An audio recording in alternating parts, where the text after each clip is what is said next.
as a night for the Melbourne Footy Club? Yeah, obviously a disappointing night. Probably didn't resemble us much at all in terms of the way we played. But to Sydney's credit, they were very good. I thought they hunted well around the contest. But yeah, certainly didn't reflect us and the way we played throughout the year. So it was a disappointing night from that perspective.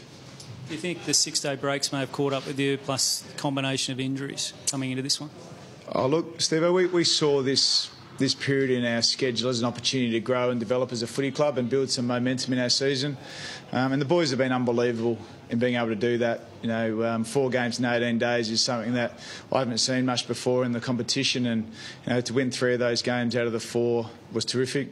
Clearly we've lost some players through that period, so it's taken a little bit of a toll from a personnel perspective. But the boys have still got a great belief about how they go about their business, and I think now we just get an opportunity to really reset as a footy club and really look forward to the rest of the season and what we can create. The boys have still got an incredible amount of belief in where they're going. So your take on the bug incident, early in the game, was it deflating for the guys, and just your personal opinion on it? Clearly Tom's very remorseful about it. It's not a great look, and what will be will be. It's not what we want to stand for as a footy club. So we'll obviously deal with what comes his way. He's extremely remorseful about what took place. I don't know if it had a great impact on our team, but it's clearly not how we want to be seen as a footy club. Do you speak to him about it through the game, or just wait till the end?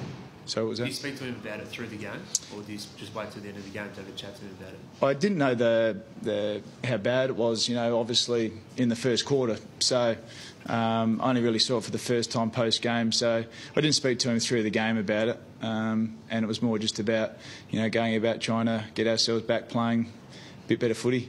Is there an on-field discipline issue with some of the players, do you think, Simon? There's been a few incidents this year. Is that something that has been a part of the group, or is that something you're working towards eradicating? Oh, no, I don't think we've been undisciplined. I think we're a pretty hard, ruthless footy team around the contest, and our boys certainly are up for playing a physical brand of footy, but we've got to learn to play within the rules. We are very hard at the contest, but the rules are there for the reasons they're there. So we've got to learn as a young group to be able to play within those rules. Have you addressed that with the group, obviously through this year? Oh, we've had numerous examples throughout the year, so it's not, from my perspective, we've just got to continue to learn from these things. It's not, as a team, you want to learn from every experience you go through, and we've had this experience throughout the year. We want our players playing on the field as much as we can, and the rest of the playing group need to learn from that. Jack Barney's foot injury, how bad is that looking at this point, and is this something that's going to sideline him for a while?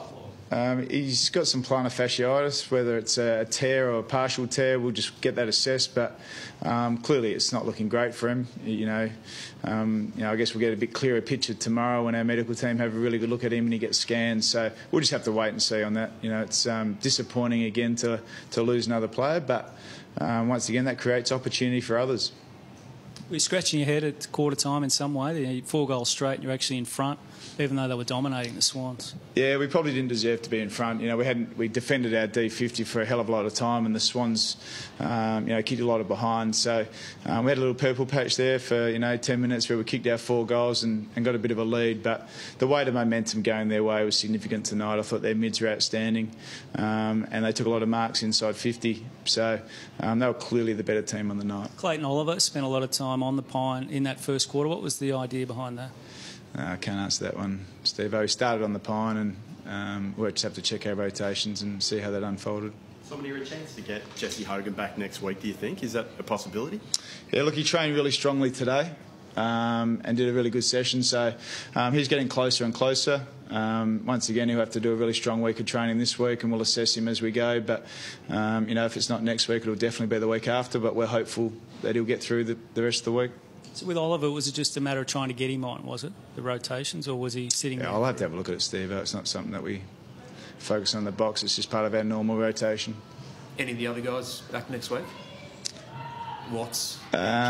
Jeff's will be very close. He trained today. Watts is a chance. So, we just got to really reset as a footy club. Use the weekend to recover really well, and come Monday, get everyone assessed and get a real clear picture about how we head into next week. Cheers. Cheers.